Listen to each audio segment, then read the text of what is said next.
Yes, habari zenyu Wakenya wenzangu.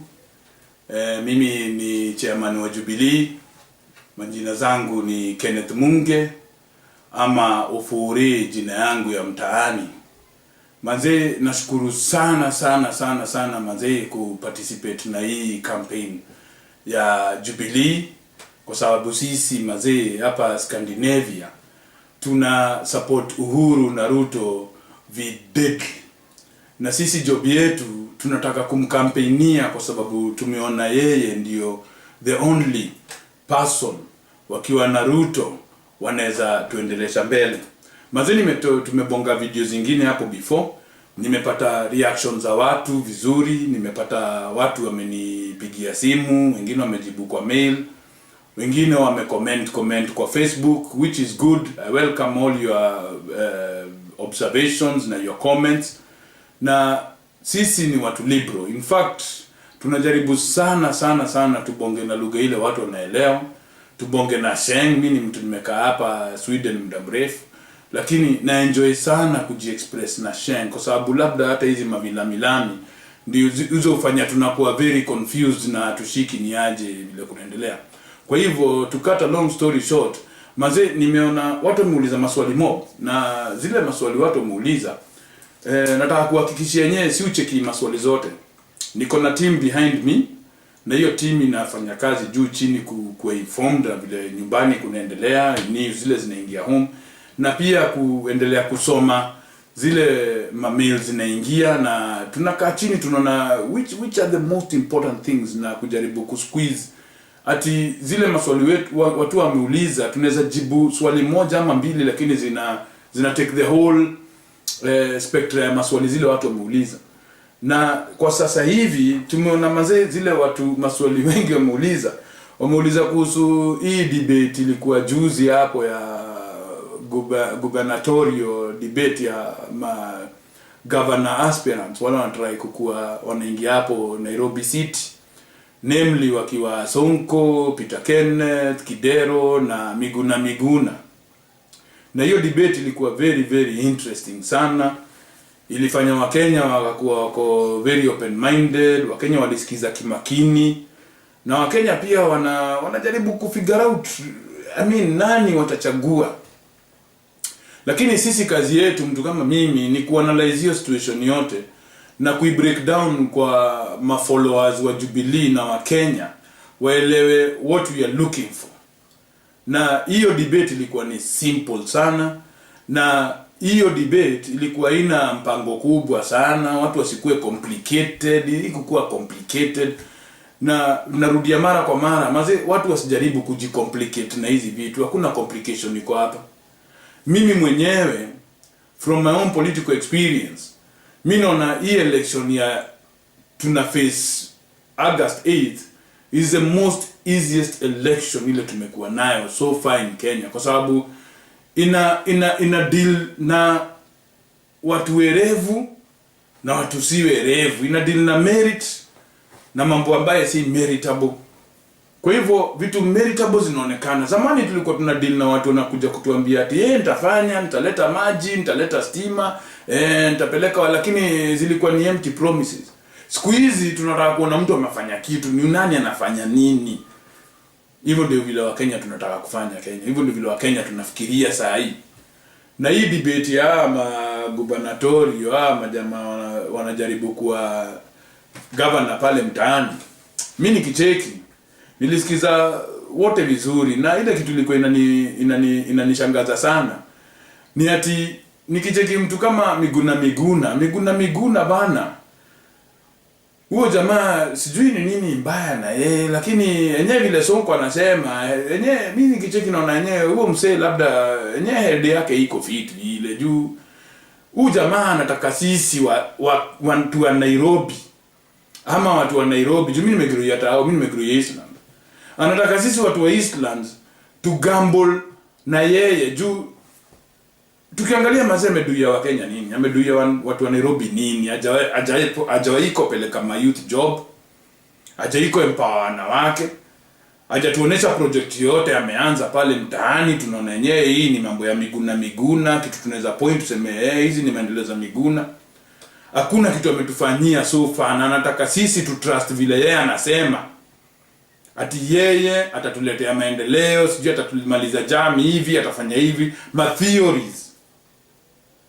Yani sisi watu wa Nairobi, what Miguna is asking us to do is just to gamble with his theories and his ideologies, which in principle have not been put into work. Sasa hizi mambo alianza kusema sijui Sonko alikuwa muizi, sijui akaanza kusema sijui Peter Kenneth ni mrembo. Kwanza historia ya Peter Kenneth kuwa mrembo inamsumbua na nini? Mwanaume hafai kusumbuliwa na urembo ya mwanaume mwingine bana. yani huyu jamaa anasumbuliwa na urembo ya Peter Kenneth. Kama Peter Kenneth anauza urembo, of course hatutaki an ugly governor. We don't also need an ugly governor. You see, kama Peter Kenneth ana sell beauty, we need Nairobi, tuna need face iko na mtu fit, yenyewe tuseme ukweli. Kama tutaongea mambo ya urembo, atu need an ugly governor also. We also need a mrembo governor if ikiwezekana. That will be a fringe benefits also for Nairobi. Ile kitu iko Miguna na kitu anaweza selia wa Kenya. Miguna ni rhetoric, mdomo, kuintimidate watu, kutukana watu, ni waizi, kusema huyu alikula pesa hivi na hivi, but he cannot point things that he himself has done for people in Kenya. Hakuna watu wamepeleka kazi, hakuna wanawake ameempower, na hakuna kitu ya maana anaweza tuonesha hii ni project mimi nilianza ikaenda vizuri. Miguna is simply asking us to gamble. Na hii historia Miguna, msisahau watu wa Nairobi ama watu wa Kenya, is a replicant of what Kidero did. Kidero pia alikuja na the same rhetoric, alikuja na vizungu, sijui America nini, tai nini, akapiga kizunguzungu hapo, watu wakarusha Waitito nje. Tukifikiria ati hii masomo ya huyu jamaa sijui ameona wapi ati itatupeleka mbele, but haikuenda hivyo. Tumeona vile Kidero amefanya, tumeona Kidero hakuna kitu ameduia wa Kenya, tumeona Kidero ni muizi mwingine, pesa imepotea. Manze Miguna na Kidero ni replicants. So those guys are the same. Hao jamaa hakuna kitu anaweza tupatia in Nairobi. Kwa hivyo mimi nikicheki naona chapter yao tuweke kando. On the other hand, tuangalie Peter Kenneth. Peter Kenneth amekuwa MP. Peter Kenneth tunaona amefanyia watu Gatanga huko na CDF, tunajua historia ya Peter Kenneth. Peter Kenneth at least tulijua alipeleka watu shule. Peter Kenneth tunajua alikuwa na projects kwa Gatanga, of which mpaka leo hii kuna watu wana benefit na projects za Peter Kenneth huko Gatanga. Tukikuja tena sasa kwa Sonko, sasa Sonko ndio ule mnoma hii dead. Sonko man, Sonko yuko na rescue team, Sonko yuko na team ya wajamaa inasaidia watu. Sasa hii mtu Nairobi akishikwa na noma, umpatie namba ya Miguna ama Sonko, utaona hata taka kupigia Miguna, atapigia Sonko. Hakuna mtu sahihi anaweza shikwa na noma Nairobi apigie Miguna simu ama apigie Kidero simu. Kama uko na namba ya Sonko utapigia Sonko. Why is that? Kwa sababu Sonko amejiestablish yeye ni mtu wa watu Nairobi. Hiyo kazi yake ya senator vile amefanya, tumeona what he can do. Tumejua ni nini what Sonko is all about. Na mimi vile naweza ambia watu wa Nairobi leo hii, hii debate ilikuwa ni mambo tu ya kuonesha na merit. Na ndio narudia, hizi elections ni very simple, tusikue confused. Ni kuangalia vitu into perspective, tuone nani amefanya kitu na nani hajafanya, nani mjanja na nani mjinga, period. Hizi story mchongwano zingine watu wanachongwana, hizi watu waache. Tuangalie ni nini inaletea watu. Kwa hivyo mimi nikiangalia in my own opinion, mimi naona Sonko should be given that chance ya kukuwa governor wa Nairobi. At the same time, pia Peter Kenneth, I don't think he's also a bad candidate, because Peter Kenneth pia amejaribu sana, lakini tukicheki hao watu wawili, mimi vile naweza wa advise politically from my own opinion, not from a Jubilee opinion, don't get it wrong. My own opinion as Kenneth Munge is that mimi ningependa mmoja wao as to blow wafanye kazi pamoja, because power is not into the title. Power is into the unity. Power is into the control. Mimi na Peter Kenneth na mtu kama Sonko angeshikana waran hiyo kiti ya Nairobi, I think Nairobi tungekuwa with a dream team. And I think watu wakiangusha ego zao, tuweke ego chini, tufanye kazi kama hiyo ndio watu wanataka kufanyia wa Kenya kazi. I think Peter Kenneth akastupia low Sonko.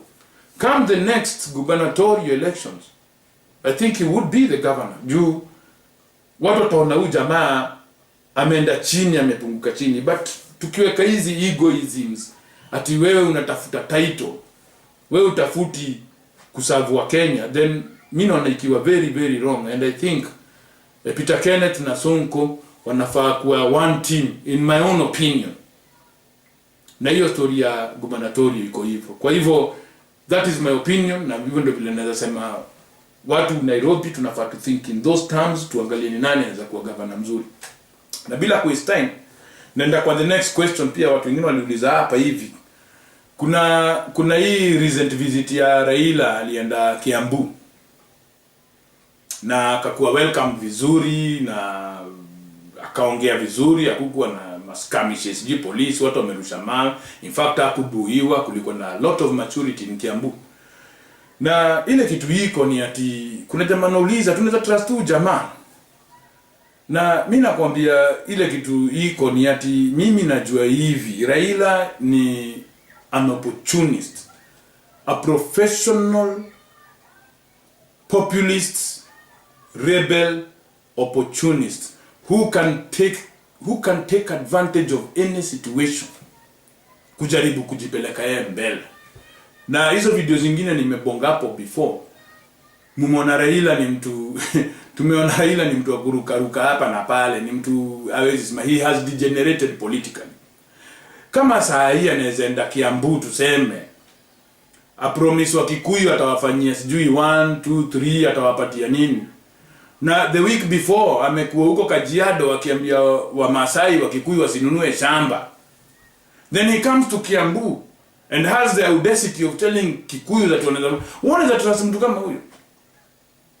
Mtu ametoka kuinsight watu huko sijui watapigwa na mawe, sijui watu wachomwe, alafu tena kidogo huko anaenda Kikuyuni kusema watu wapigwe, watu atafanywa Kikuyu kitu fulani ama atasaidia wa Kikuyu. You can never trust this kind of a person. Unaona juzi ameondoka government, watu wanamwambia wewe waacha. Sasa nasikia hata convoy yake imepigwa na mawe. Juu watu wamjisikii, hakuna mtu wa Jubilee anapigwa na mawe. Juu watu wajisikii huyu jamaa.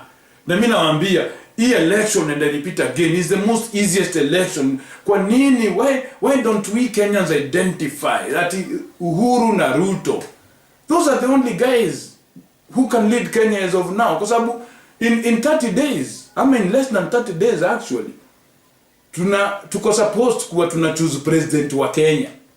So we don't have time kuangalia sijui nini. Uhuru na Ruto, those are the guys who we should elect to lead our country to the next level.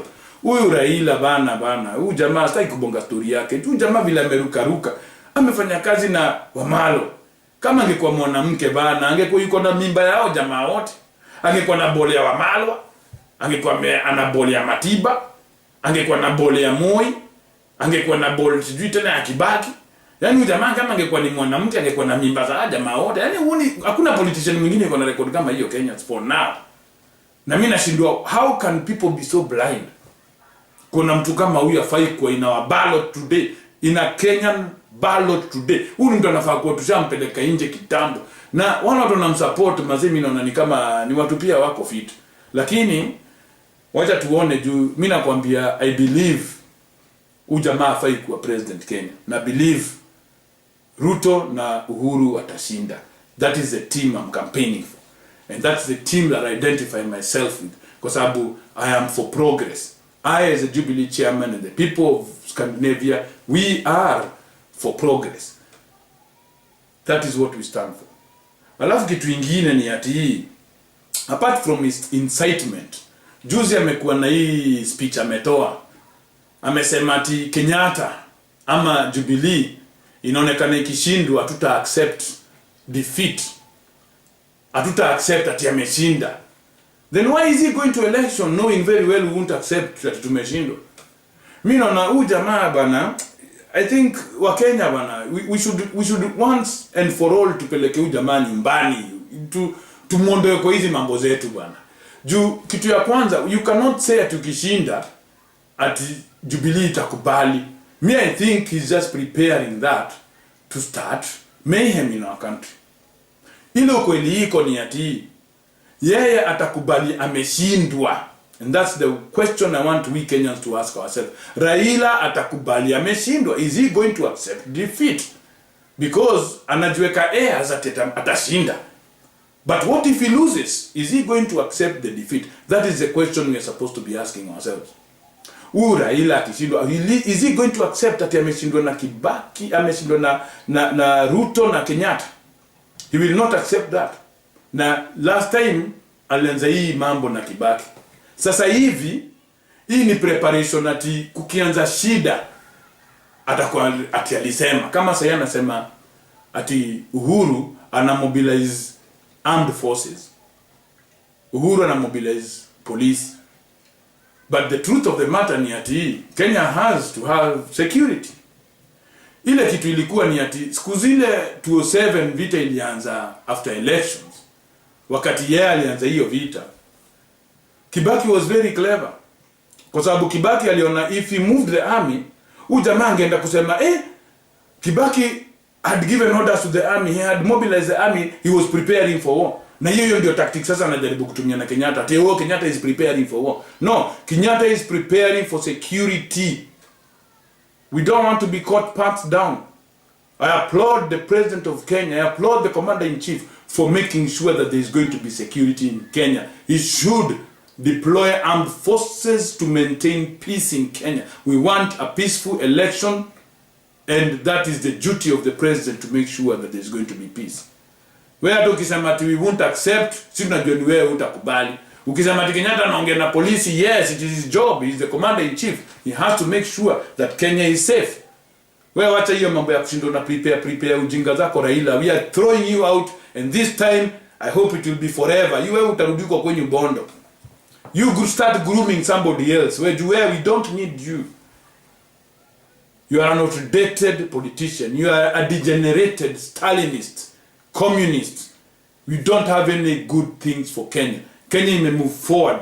You are a backward politician. We don't need you to be part of our next process because we want to rudisha nyuma. Because you are the only person who enjoys a fanatical tribal support, and there is no other person in Kenya who enjoys that kind of fanatism.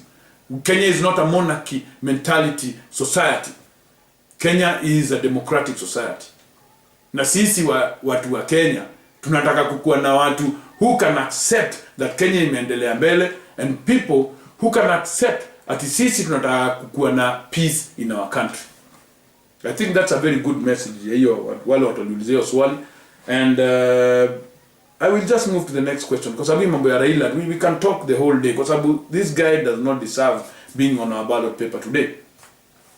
Kitu kingine watu wamekuwa na worry sasa ni ati kwa nini media ya Kenya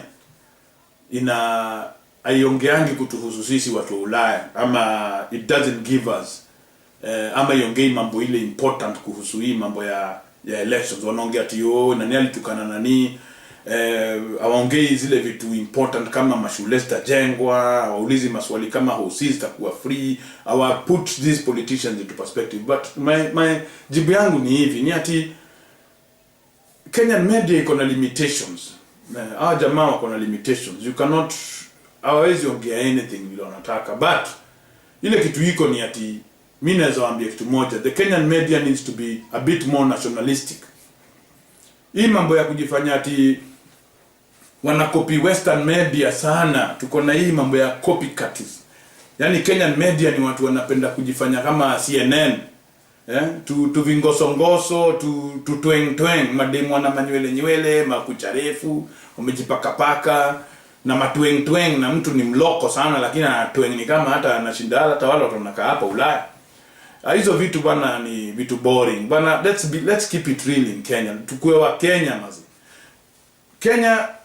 Kenyan media has the responsibility kama tu vile politicians wako na to make sure that Kenya whatever they report that it can promote peace, because a lot of Kenyans depend on the media. A lot of Kenyans depend on their politicians. So the media is a very powerful tool. And if you cannot maintain peace, then your theme then becomes irrelevant to Kenyans, ama inakuwa ni useless kama if you guys don't think that if Kenya ikienda vibaya hata nyinyi mnaenda vibaya, hata nyinyi mta lose. And I think hata ile vitu ilitokea 2007, the media did not take the responsibility of bad reporting, because I think we should challenge you guys. You are learned people, nyinyi watu mmesoma, nyinyi watu mmeenda mashule, you visited high learning institutions, na nyinyi ni watu mko na akili ya kujua vizuri ati kuna media ile nafaa kuwa mnacheza. Lakini I don't think mnafanya kazi mbaya hivyo ya kureport, but I think you should be more nationalistic and you should take responsibility, and you should also understand that the consequences that Kenyans are going to have are the same consequences that you guys in the media are going to have. Tafadhalini wacheni mambo ya copycat sana. Be Kenyans, kueni mko fit, vaeni fit, wacheni mambo ya nywele mawivu, ma lipstick mingi. Be your real. Be the Kenyan woman. Wacheni hizi matweng mingi. Ongea kama Mkenya vizuri, present yourself vizuri, alafu mkuwe na hizi mambo za kukua timu naweza put politicians into perspective. Watu wanaongea zile vitu important. Si kama hizi mambo ya nani ametukana nani, hizo tu ndio mnadwell nazo sensations yote. I think you need to do a lot the Kenyan media. Pia nyinyi mnafaa vile politics in Kenya zina develop zikiwa fit. Hata nyinyi mna need to sharpen your media apparatus ama your media institution.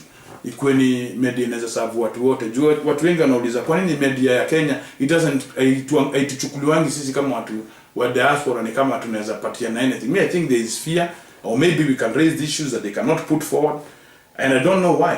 Actually, I don't know. Mimi sijui kwa nini hawatupendi, but it's just the same thing. Tukikuja Kenya, tukiingia kwa airport tunasumbuliwa na watu wa customs. Inaweza kuwa very bad experience. Umetoka Ulaya unakuja Kenya, umebeba just like 40 kilos, zile makariers, Airways wanatukubalisha tubebe. Tunasumbuliwa na custom officials hapo ile mbaya, wanatufungulisha mabag, wanataka tuwahonge. It's a bad picture for us tukikuja hapo nyumbani. Kwa hivyo mazee, mimi naweza taka sana media mkwe mna report vizuri and take responsibility, mjue vile mta report really means a lot to the security of Kenya. Hatusemi msupport serikali, hatusemi msupport opposition, tunasema mkwe neutral, but you take responsibility. I think you understand what I mean. Kwa hivyo in those short questions hizo nimejibu. Nadhani tutaendelea mbele na campaign. I appreciate hiyo kukaa hapa mkisikiza, na at the same time nataka nyinyi wote mjue tuko pamoja. Please don't forget, we are voting for Uhuru and Ruto. Scandinavia is for Uhuru and Ruto. God be with you. God bless Kenyans and God bless you all. God bless our country. Asanteni sana. See you next time, na mjue tutasoma maswali zenyu na tuko pamoja. Thank you. Bye bye.